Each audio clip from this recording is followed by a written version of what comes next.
ba talaga ako? Tignan mo ate ko, para kang baliw. Ang una kong gagawin, syempre magliligpit muna ako ng higaan.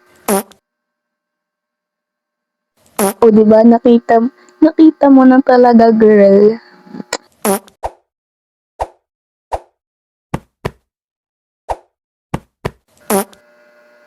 Nantok pa talaga ako. So, tapos na tayo maghilamos. Prepare lang ako ng mga damit ko kasi syempre nga, maliligo si ate mo. Go. So, hi mga bakla, kakatapos ko lang nga maligo. Anong gagawin?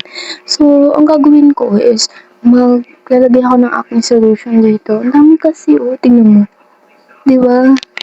Naglalabasan na para bang Christmas light. Actually, hindi ako nag-moisturizer kasi wala pa akong pera pambili nun. Wala pa akong baon. So, mga bakla, maglalagay lang tayo nito. Actually, araw-araw to dapat nilalagay. Pero paminsan-minsan ko lang nilalagay. Pero, for now, araw-araw ko nang ilalagay. Kasi, maganda talaga siya sa buhok ko. Pero, tinatamad lang ako.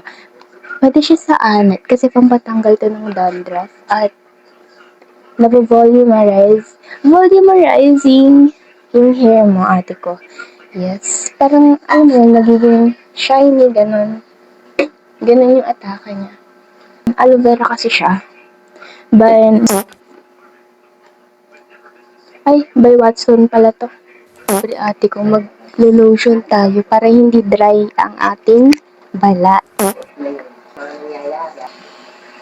Ano gagawin ko ate? Magsusulat ako ng mga content na mga naiisip ko. Actually, kanina habang naliligo talaga ako, marami akong naiisip. Kaya, isusulat ko na lang.